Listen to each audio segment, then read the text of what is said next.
In this video series, you're going to learn how to set up your own Blogger blog.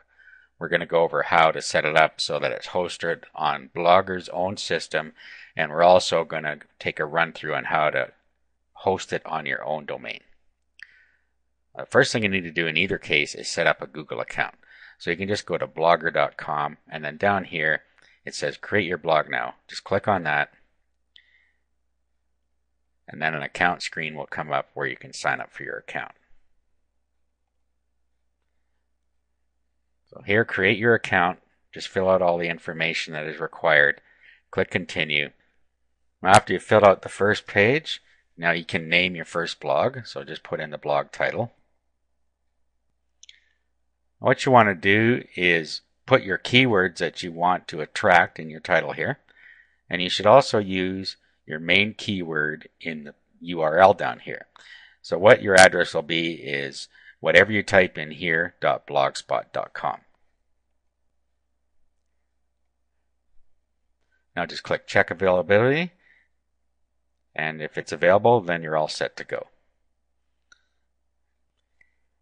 Now at this point, if you were going to host it elsewhere, you would pick the advanced settings. But we're going to do that later. We're going to just show you how you set it up on the Blogger blog site. So now we click continue. At this point, you can pick how you want your site to look, and they have a number of templates in here that you can choose from. So just pick the one you want, and then just click on it, and then click continue. Now we're all ready. All we have to do now is click start blogging.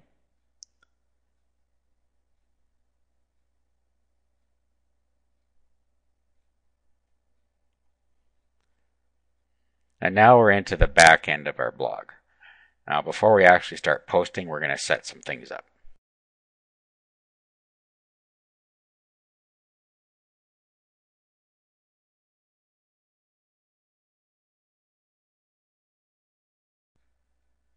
The first thing we're going to want to do is set up our settings. So just click on the settings tab. Now in here you have some additional settings you can set up. What you might want to do here is put some description in here. Make sure that your main keyword is in here, as well as any other secondary keywords you want to put, but be careful not to spam it. You need to make sure that you don't get too carried away with keywords and make a meaningful description here that's readable by real people, not just by search engines. Now once you have that in, you come down here and you tell it if you want your blog in the Blogger listings. This will get you traffic because people will be able to find it. If you're having a private blog, then you're going to want to set this to no. Same with down here. This is if you want to allow the search engines to find your blog. Normally you're going to want to do that, but if this is a private blog, you're going to want to set this to no as well.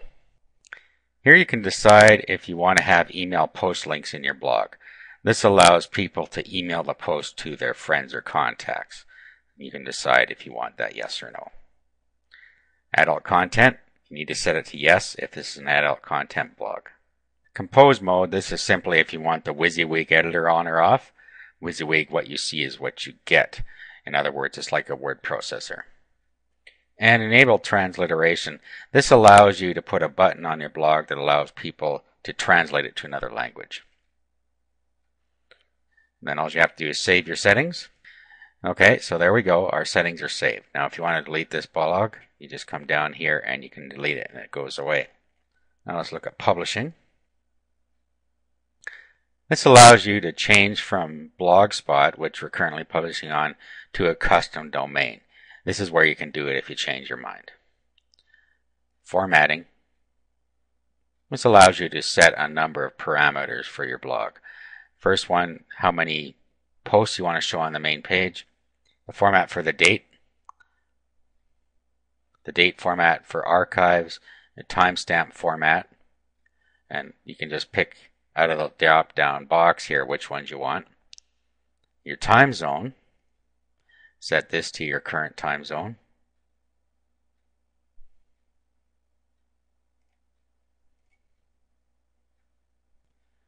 Convert line breaks, basically when you're in the editor and you hit the return key or the enter key to switch lines, If you have this on, it'll stick this HTML character in here, which is a line break character.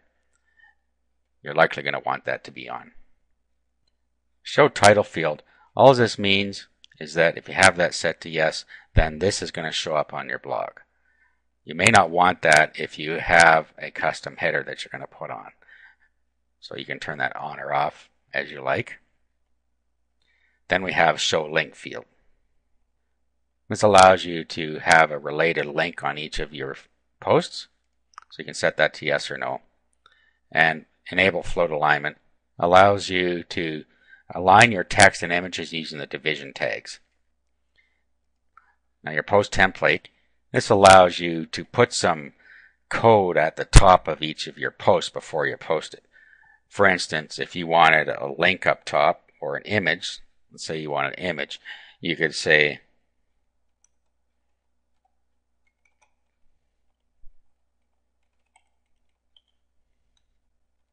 something like this. So every time you make a post now, it's going to bring up this part of the code, and all you have to do is put your image URL in here. So that's how you can use that. Of course, this is totally optional and you can clear it out. Let's save our settings. Comments. This allows you to control how your comments are handled. Now, first of all, you can decide if you want your comments to show or if you want them hidden. Of course, selecting hide doesn't mean they go away, they just don't show on your blog.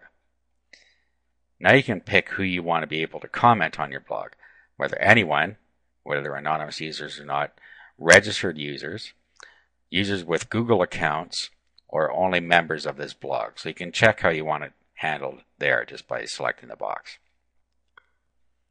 Now, comments default for posts. This allows you to set by default whether you're going to allow posts to have comments on them. You can change that at the post level. So you can either enable it or disable it on new posts right here.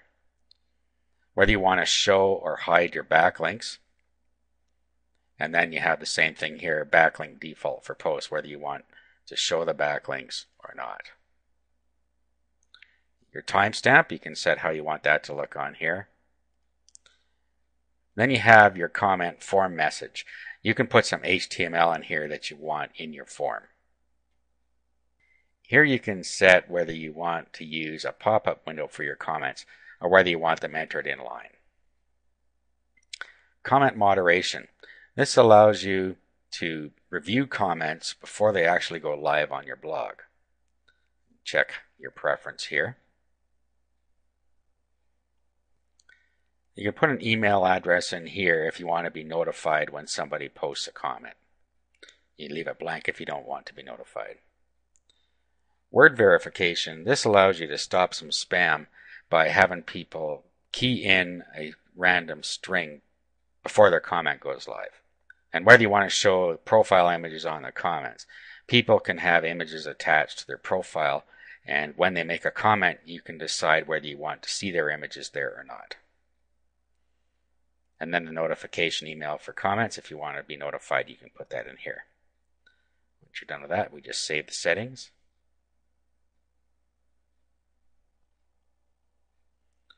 Now we can look at archiving. Here you can choose how often you want your posts archived.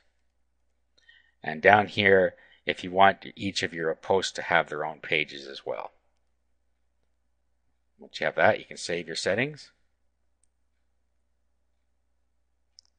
Now, site feeds. Your feed allows people to look at your site via an RSS reader. So you can pick here how you want things to appear on there. If you want the full text indicated, or if you want it short or none. Select what you want here. If you're using FeedBurner or some other program to manage your RSS feeds, you can put the feed in here that's supplied from that service. In your post feeds, you can put an advertisement just by putting the code in the bottom here.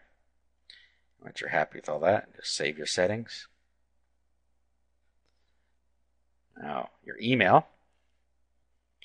From here, when you post to your blog, you can decide who's going to get emailed when you post just by putting a comma-separated list of emails in here. And down here, you can actually email your blog from your email client and email your posts in. All you have to do is pick an address in between here, and your address would be, in this case, tim569 dot whatever we put in here at blogger.com.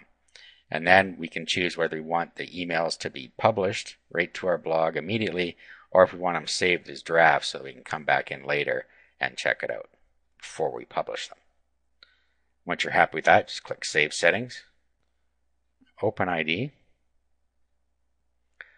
OpenID is where people set up a centralized account. If you go to openid.net, people can set up a centralized ID that they can use for all their posting on different blogs and so on. So what you can do here is you can add in here the trusted sites. Now to enable OpenID, you have to go back to your comments. And we've already checked that here, registered users including OpenID. So we've actually already enabled OpenID on this particular blog. You can also use your own account to post on other people's blog once you set up an OpenID. And then lastly, let's go look at permissions. Here you can give people permission to actually author your blog. All you have to do is click Add Author, and then you can invite people to write on your blog just by putting their email address in here. Then down here, your blog readers, you can pick if you want anybody or only people I choose, or only blog authors to be able to read your blog. Okay, in the next part, we're going to go over setting up the layout of our blog and start posting.